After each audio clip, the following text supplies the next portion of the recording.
Okay, now third one is catalytic activity, है ना। तो कैटालिक एक्टिविटी क्या होता है, तो देखो फिर से आपको एक ट्रेंड जो है वो याद रखना है। तो कौन सा ट्रेंड है हमारे पास, जब भी पार्टिकल साइज कम होती है सरफेस एरिया बढ़ता है, ये तो सबको पता है, और कैटालिटिक एक्टिविटी भी बढ़ेगी। क्यों, रिएक्शन साइड भी तो बढ़ रही है, इसलिए this is also very very same, ठीक है ना।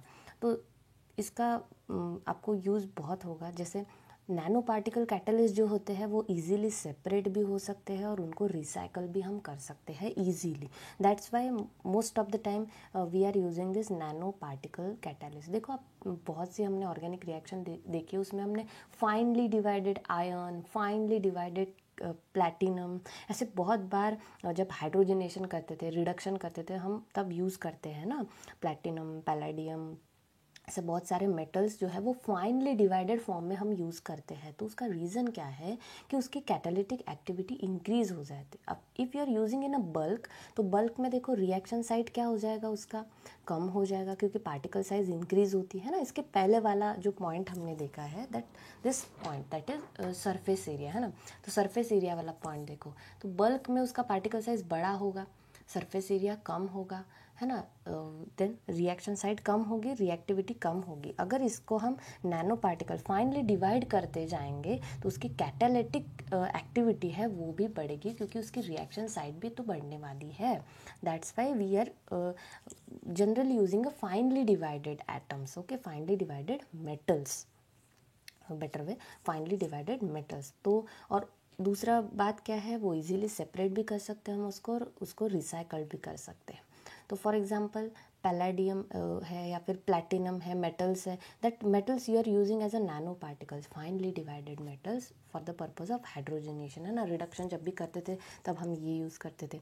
Then you can use TiO2 and ZnO as photo catalyst, okay. यहाँ पे ये जो आपकी प्रोसेस है इसमें आप जिस TiO2 एंड ZnO यूज़ कर सकते हो। देन गोल्ड नैनो पार्टिकल्स, आप कोई ऑर्गेनिक रिएक्शन है उसका रेट आपको बढ़ाना है तो आप गोल्ड नैनो पार्टिकल्स यूज़ कर सकते हो। तो ये आपको एग्जाम में पूछ सकते हैं, है ना।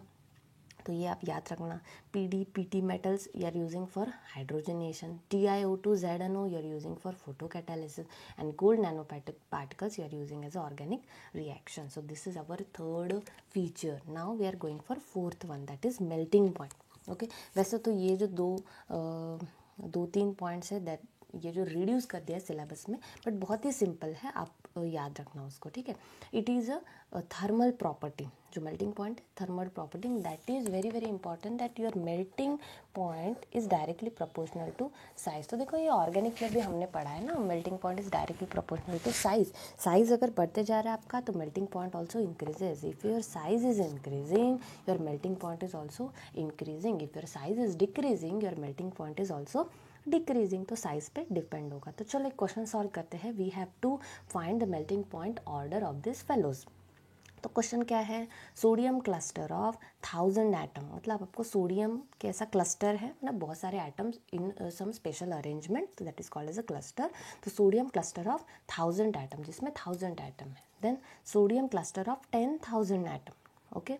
Then bulk sodium atom, bulk मतलब बहुत सारे, इसको याद रखना, बल्क, ओके, उसका मीनिंग होता है बहुत सारा। तो ठीक है, यहाँ पे अनगिनत जो है आपके वो सोडियम एटम्स है, यहाँ पे 10,000 एटम्स है और यहाँ पे 1000 एटम्स है। तो what is the melting point order, मतलब सबका, मतलब मेल्टिंग पॉइंट ऑर्डर किसका बहुत ज़्यादा होगा, फटाफट बताओ मुझे। तो क्या है हमारे पास, melting point is directly proportional to size, मतलब जितना बड़ा साइज उतना ज़्यादा मेल्टिंग पॉइंट। तो बल्क वाला जो बंदा है वो बहुत बड़ा होता है तो इसका मेल्टिंग पॉइंट सबसे ज़्यादा होगा। Very good. उसके बाद ये 10,000 वाला फेलो, और उसके बाद जो है ये हमारा आएगा 1000 वाला फेलो, ओके। उसके बाद और 100 अगर होते हैं, 10 अगर होते हैं, like that. So what is a melting point order, you got it, yes. So that is directly proportional to size. Very simple. Now last one is the mechanical strength. Mechanical strength मतलब क्या है, तो देखो bulk में जितना hardness नहीं होता ना, बल्क है भाई, बल्क में तो बहुत सारे एटम्स मॉलिक्यूल्स होने वाले हैं, तो भी उतना हार्डनेस, उससे ज़्यादा, बल्कि उससे ज़्यादा हार्डनेस ये नैनो साइज में देते हैं, ओके। मतलब nano sized copper and palladium cluster with diameter in size 5 to 7 nanometer only have hardness up to 500% than bulk metal, मतलब उसका हार्डनेस बहुत ज़्यादा है, अकेला इंसान बहुत कुछ कर सकता है ना, ऐसा कुछ है ये। तो नैनो साइज़ में कॉपर या फिर पैलेडियम क्रिस्टल अगर आप यूज़ करते हो तो उसका hardness about 500 times than bulk metal, उसका स्ट्रेंथ जो है वो बढ़ जाता है।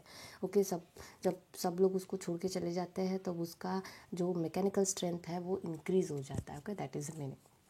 The next is electrical conductivity. तो इसके इलेक्ट्रिकल कंडक्टिविटी अलग हो जाती है। जैसे कार्बन इन द बल्क वो कंडक्ट नहीं करता, but carbon in a nanotube can act as a conductor और it can act as a semiconductor. Okay, hold on, I think